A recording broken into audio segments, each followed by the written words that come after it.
truly shocking. Forest fire as a military weapon. Final report, June 1970. Yet more insanity from the military-industrial complex. This formally classified U.S. military report provides in-depth detail on the methods the military uses to prepare vast swaths of forests for extremely intense wildfire incinerations. The United States Forest Service provided much of the data for the U.S. military. Question, is that really the job description for the Forest Service, to instruct the U.S. military on how to, quote, set the stage for maximum intensity wildfire incinerations by months-long atmospheric spraying of desiccants and defoliants? Are U.S. citizens and populations around the world now in the same category as the Viet Cong were during the U.S. invasion of Vietnam? Geoengineeringwatch.org has desperately tried to sound the alarm on this exact scenario for a decade and a half. Even more disturbing about this report is the fact that it includes specific data that outlines the best engineered wildfire incineration timing for various regions in the U.S. and other nations that are thought to be U.S. allies. One of the regions in the U.S. that is specifically covered in this report is Mount Shasta, California, my backyard. Top fire agency officials have repeatedly acknowledged the now unprecedented behavior of wildfires. Every year is worse than the last. Why? All official sources refuse to or are unable to offer any valid explanation for the increasingly catastrophic fires and fire behavior. Why not? Every single person that I've talked to so far has made the mention that I don't know why it's doing what it's doing. It's burning differently. It's burning more aggressive than it has in years past. And I know we say that every year, but it's unprecedented. It's burning in every direction all at the same time. Other cities and regions that are rated for their incineration potential in this report include Washington, D.C., Florida, New Mexico, New York, South Carolina, Texas, Utah, Minnesota, and in the formerly Golden State of California, Los Angeles, Mount Wilson, Blue Canyon, and, as mentioned a moment ago, in my neck of the woods, Mount Shasta, California. Other countries rated for their incineration potential include Greece, Turkey, France, Spain, all of which are countries that have recently been hit with catastrophic wildfires. Just a coincidence? You decide. The United States military machine has always treated the environment with unimaginable contempt. What's business as usual for the military-industrial complex?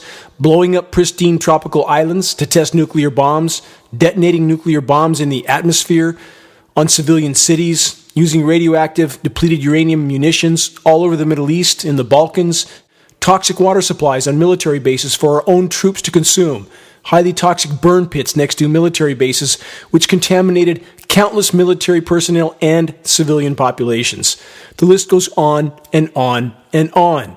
For the record, the U.S. military is the largest single-source polluter on the planet. Not an opinion, a statistical fact. Would the U.S. military use weather as a weapon? Short answer, yes. But would the U.S. military participate in the toxic spraying of forest lands in our own country in order to set the stage for extreme wildfire incinerations? Why would they, many ask? Let's start with this. The U.S. military has for decades stated on the record that the rapidly heating climate poses the greatest U.S. national security threat of all. Now consider this puzzle piece. Are U.S. military climate intervention operations being used to facilitate catastrophic forest incinerations in the insane attempt to provide temporary and highly toxic surface cooling by attempting to mimic the temporary cooling effect of large volcanic eruptions, which the latest science data confirms can only destroy what's left of the climate system? The excess atmospheric particles actually trap more overall heat than they deflect, along with completely derailing the hydrological cycle and destroying the ozone layer, all of which rapidly worsens the overall heating of our dying planet. In fact, this exact scenario is the primary stated goal of so-called solar radiation management operations, blocking out the sun with jet aircraft-sprayed atmospheric particles to provide temporary, again, though highly toxic, surface cooldowns on planet Earth at the cost of an even worse overall warming. The military-industrial complex has long since considered utilizing nuclear bombs to fill the atmosphere with particles that provide temporary and toxic cooling. Any that believe the same controllers wouldn't utilize extreme forest fires to accomplish the same objective need to think again. From the perspective of the climate engineers, filling the atmosphere with wildfire smoke does, in fact, accomplish the same objective. Connect the puzzle pieces while I cover some excerpts from this extensive, formerly classified U.S. military report, again titled Forest Fire as a Military Weapon. In 1965, the Joint Chiefs of Staff requested that the Secretary of Defense initiate research to determine the feasibility of measuring the flammability characteristics of forests and jungle growth, modifying flammability so that vegetation would readily support combustion, and developing measures to destroy large areas of forest by fire.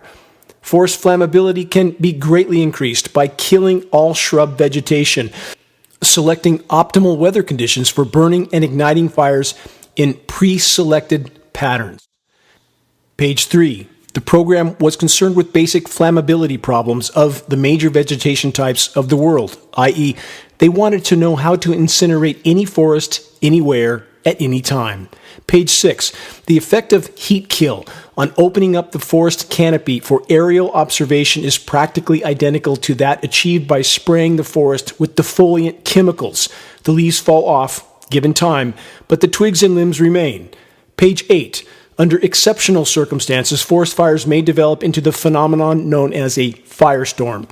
This combination results in the development of strong surface winds which act to fan the fire and increase its burning rate. The increased burn rate causes more rapid air entrainment with a consequent further increase in wind speed, which increases burning rate still faster, which increases, etc., until all available fuel has been burned. Wind velocities exceeding 100 miles an hour are often attained during peak firestorm development. Firestorms have now all too often become the norm. I wonder why. Again, achieving such conditions is the actual objective of these military operations. Page 11. A technique for successful forest burning must involve feasible procedures for developing adequate fuels, for bringing the fuels to proper moisture content, and for burning under satisfactory weather conditions. To serve as fuel, all living vegetation on the ground level must be killed by a desiccation treatment. The moisture content of this material must be reduced to a low level, i.e. to a point where the heat produced by combustion and transferred to new fuels will exceed the heat absorbed by water remaining in the fuel.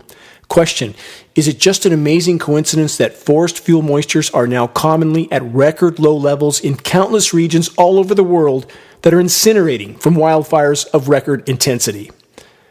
Page 13.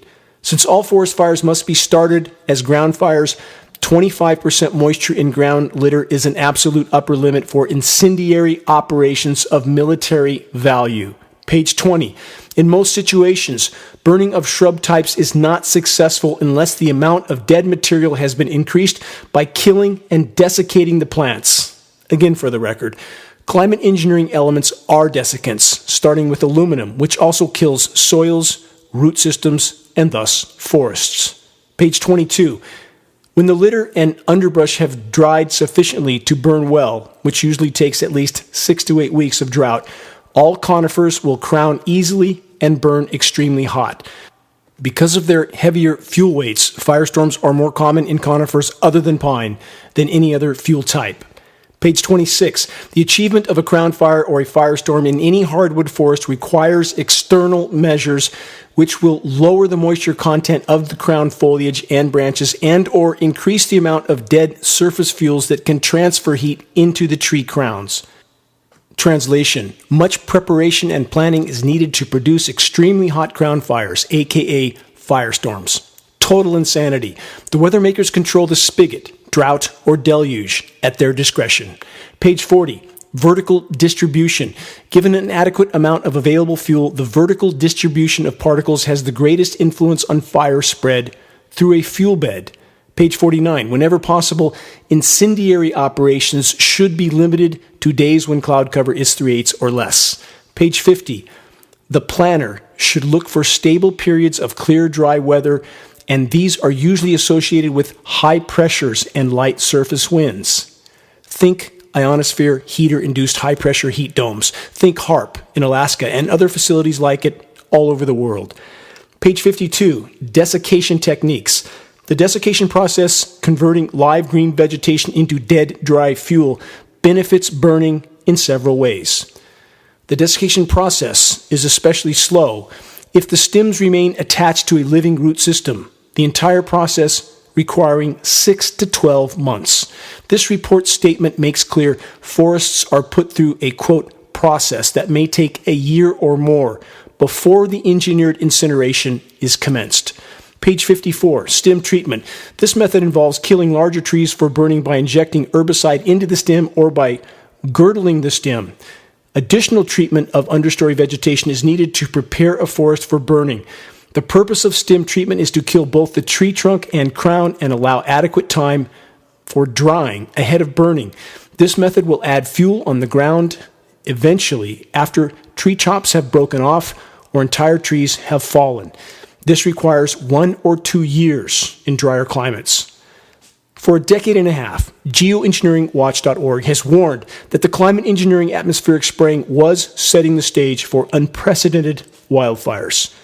In dense forests, the primary problem is that aerial sprays are trapped in the upper tree crowns and never reach the ground. Spray effectiveness remains about the same over a range of low canopy densities, but drops sharply under higher canopy densities. Page 56. Desiccants suitable for aerial application are of two kinds. Systemic herbicides, which enter the plant, move through the vascular system, and kill tissue away from the point of contact. 2. Contact herbicides, which kill only the living tissue that is directly contacted. Leaves remain attached for months on evergreen vegetation under climates with long, dry seasons. Sound familiar? After specific fall rains, geoengineeringwatch.org has monitored dead, dry leaves hanging on deciduous trees, often for months. This is not nature. It is exactly what this Forest Fires as a Weapon report outlines.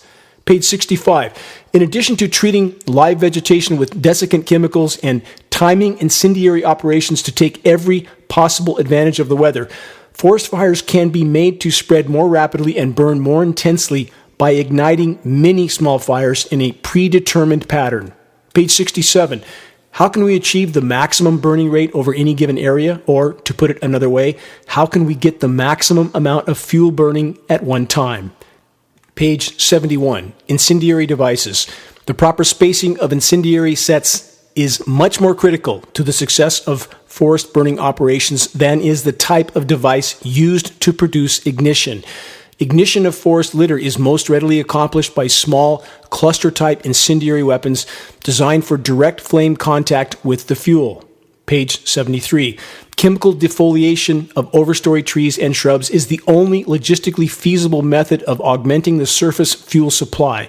Defoliation missions should be flown at least 4 months in advance of the incendiary missions. Weather is crucial for success in forest burning.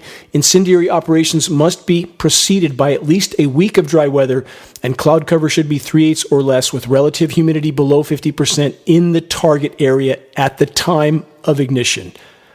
Maximum fire intensity is achieved by spacing ignitions so that adjacent fires begin to interact with each other at the exact time that each fire has reached its maximum normal intensity. Proper use of this area of ignition technique can greatly increase the effectiveness of forest fire as a military weapon. All of this has been and is occurring, not just in some far-off land, which is horrifying enough, but also in our own country. The U.S. military document covered in this report, which includes references to numerous potential target regions within the U.S., is beyond shocking and alarming.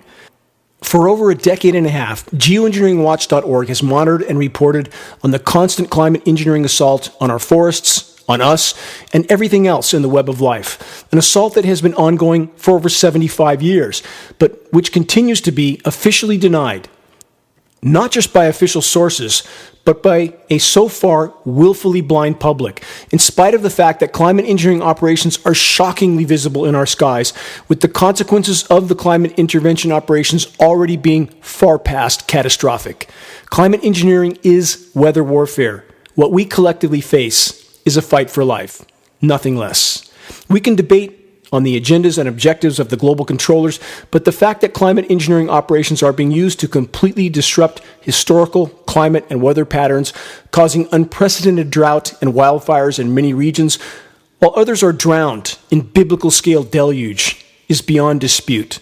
Satellite images conclusively confirm the almost inconceivably massive geoengineering operations being conducted all over the world. Extremely extensive science data and testing analysis further confirms the weather warfare reality. Climate engineering desiccant particles, which are also incendiary materials, are absolutely present in our air column in staggeringly toxic amounts. Nanoparticle elements of aluminum, barium, strontium, manganese, polymers, and even graphene. Further consequences of climate intervention operations include the total decimation of the ozone layer, which is by itself an extremely near-term existential threat. What will it take for the truth to be acknowledged by the so-called science community, official sources, and the public? Will the moment of recognition be when we hit the wall of total planetary life support system collapse? Those in power are not gods, and we are not helpless. All of us are needed in this desperate battle to defend what is yet left of the planet's life support systems on which all of our lives and our children's completely depend. The first and most critical leap in the right direction that we can make is to achieve a critical mass of awareness in the population, not just an awareness of bad things happening or that governments and militaries are criminally corrupt, but an awareness of the fact that what we face is a right here, right now fight for life. A malignant cancer of the criminally insane is completely in control. They must be exposed and brought to justice legally and morally, or very soon there will be nothing left to salvage. Sharing credible data from a credible source is key. Geoengineeringwatch.org will continue to strive to be such a source.